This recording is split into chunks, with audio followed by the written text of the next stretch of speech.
In the last session, we explored Hebrew poetry and the Psalms. This is the first of 3 sessions we will explore about Hebrew wisdom, including a deeper look at the books of Proverbs, Job, and Ecclesiastes. To understand the wisdom books, we must first understand some important differences between Old Testament concepts of wisdom and modern concepts of wisdom. The first study questions asked you to define what wisdom was and who qualified as being wise. In modern society, wisdom is described as a mixture of intelligence and life experiences. It's a very practical thing. We usually say that one has to be old and have a lot of life experiences to be wise. In fact, think about the images we have of those who are wise, little old men on top of mountains. The Old Testament concept of wisdom is very different. First, it involves a careful view of the world. Old Testament wisdom sees God as creating the world with certain patterns and structures, not God planning every action. Think of Old Testament wisdom as an architect. An architect designs the structure of the house, but not how the house is used or how it is decorated.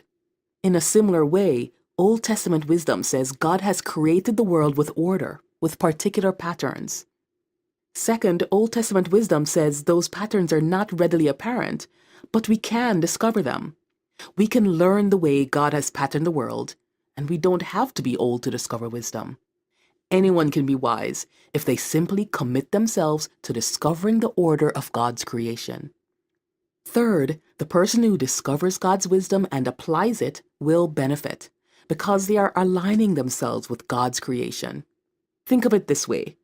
If you don't know how to drive a car has no value to you. But if you learn how to drive a car, your life is positively impacted because you can get from place to place.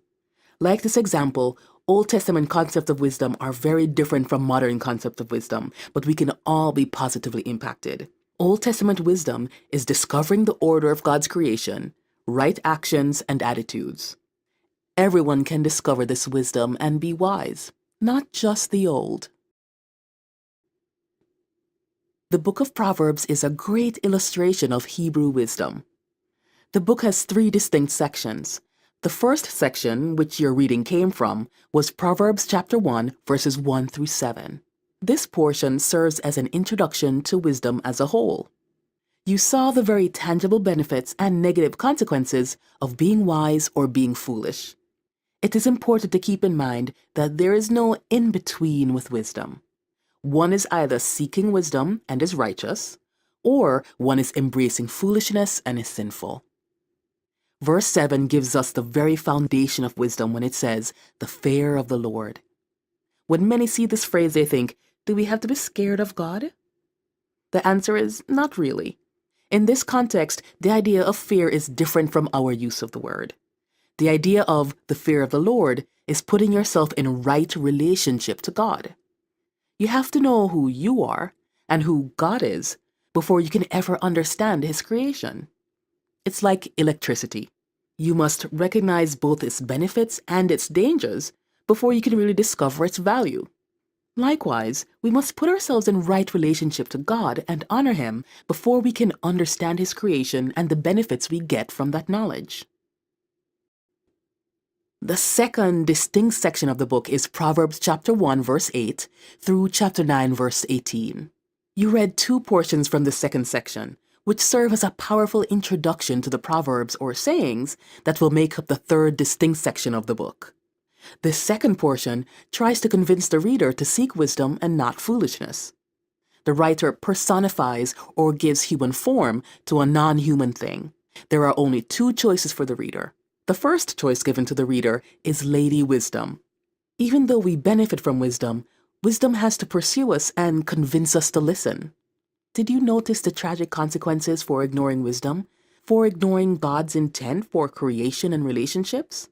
Proverbs warns those who ignore wisdom in chapter 1 verse 26 and 27 when it says, I in turn will laugh at your disaster. I will mock when calamity overtakes you like a storm, when disaster sweeps over you like a whirlwind, when distress and trouble overwhelm you.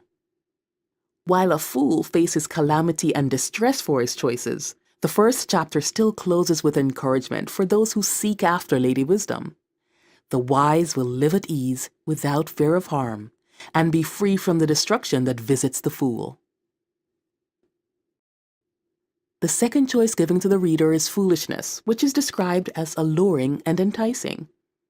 Embracing foolishness and rejecting the pursuit of wisdom results in us willfully progressing toward our own destruction. Consequently, the first 9 chapters of Proverbs ask a simple question. Knowing the consequences, will you pursue wisdom or foolishness? There is no in-between. If you do not pursue wisdom, you are described as chasing foolishness. The third distinct section of the book, chapters 10 through 31, are filled with brief statements of wisdom, or what is also called a proverb. All these statements are simple declarations of wisdom about the way God has ordered the world, and the consequences for us if we follow that order. Take, for example, Proverbs chapter 12, verse 1. Here we are told of the positive power of correction in our lives. Proverbs chapter 12, verse 11 tells us what to pursue in life. Proverbs chapter 12, verse 25 shows how encouragement counteracts distress. The overwhelming majority of the book of Proverbs is nothing more than these brief statements about God's order. It is our responsibility to learn and apply this wisdom to our lives so we too can be wise. Now, spend some time exploring the way the book of Proverbs directs your life by answering the relational questions.